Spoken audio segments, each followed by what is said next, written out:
Imediatamente após os ataques brutais do Hamas no dia 7 de outubro, muitos acreditaram que uma intervenção do Hezbollah ou do Irã parecia improvável, enquanto o Hamas, o Hezbollah e o Irã partilham todos uma profunda antipatia por Israel. É importante salientar que nem o Hezbollah e nem o Irã são aliados em massa do Hamas. E a brutalidade extraordinária dos ataques do Hamas também causou uma onda de apoio a Israel, não apenas no Ocidente, mas mesmo em partes do mundo árabe, que isolaram politicamente o chamado eixo de resistência do Irã. E na altura em que parecia que o apoio iraniano ao ataque do Hamas ameaçava na verdade acelerar o processo de normalização árabe-israelense, fornecendo a Israel e aos seus vizinhos árabes um inimigo comum no Irã.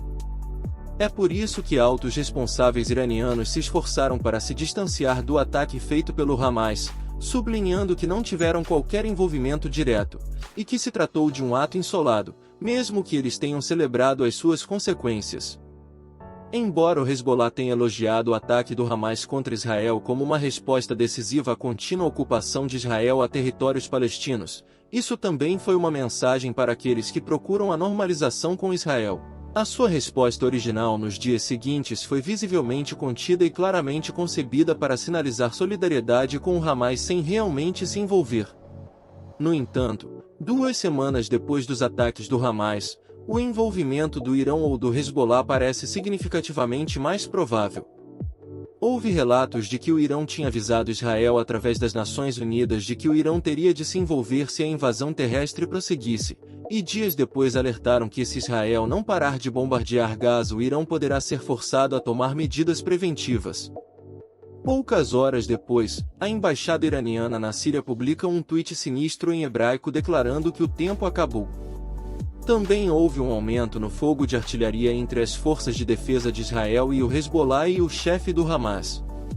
O seu gabinete político em Beirute alertou que o Hezbollah estava agora preparado para uma grande guerra, o que implica que o envolvimento do Hezbollah dependia da iminente invasão terrestre do Israel. Portanto, neste vídeo, vamos explicar por que o tom do Irã e do Hezbollah mudou, e se eles realmente se envolverão e o que aconteceria se o fizessem. Mas antes de começarmos, se ainda não o fez, considere se inscrever e tocar o sino para ficar por dentro e ser notificado quando lançarmos novos vídeos. Bem, por que é que a intervenção do Irã ou do Hezbollah parece mais provável do que no princípio do ataque do Hamas? Bem, existem basicamente 2 razões. A primeira é a escala da resposta israelita. Depois de estabelecer o seu novo gabinete de guerra, o ministro da Defesa de Netanyahu anunciou que vai eliminar o Hamas da face da terra. Israel está claramente a planear uma invasão terrestre sem precedentes do norte de Gaza para eliminar os cerca de 30 mil militantes do Hamas no território. Isto assustou os iranianos porque mesmo que eles não tenham nada a ver com o ataque, eles não querem que Hamas seja apagada do mapa. Mas também isso criou uma oportunidade porque o Irã e o Hezbollah sabem que tal invasão será imensamente dispendiosa e consumirá a maior parte da capacidade militar de Israel, deixando-os mais vulneráveis noutros locais. A segunda razão é a diminuição do sentimento público em relação a Israel, que é em certo sentido uma consequência da sua resposta drástica. O cerco de Israel a Gaza cortando alimentos, combustível e eletricidade ao mesmo tempo que bombardeia o território com mísseis que causam milhares de mortes, na sua maioria civis, crianças e mulheres palestinianas, e provocou a condenação da comunidade internacional. Embora os Estados Unidos e certamente os Estados europeus tenham sido relativamente firmes no seu apoio a Israel, a grande maioria do mundo árabe e do sul global criticou Israel por políticas que as Nações Unidas descreveu como ultrajantes, com o chefe das Nações Unidas Antônio Guterres, alertando que os ataques do Hamas não podem justificar a punição coletiva. A causa de Israel não foi ajudada por alguns dos comentários feitos por políticos israelenses.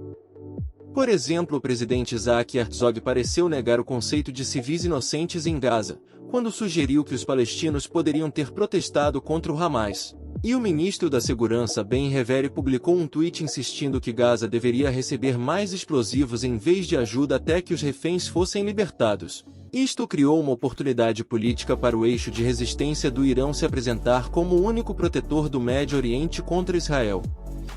Embora o Irão e os seus representantes estejam sujeitos a menos pressões democráticas do que a maioria, ainda estão cientes da opinião pública que se tem virado contra eles recentemente.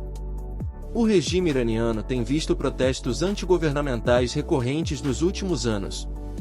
Houve protestos massivos contra o Irão no Iraque há alguns anos, e o bloco político do Hezbollah perdeu a sua maioria parlamentar nas eleições libanesas do ano passado, mesmo que o Irão e os seus representantes não possam ser eliminados por votação. Eles sabem que ser popular, especialmente entre a população xiita do Médio Oriente, os ajuda a manter a influência, e apresentar-se como o único protetor contra Israel é uma boa maneira de o fazer.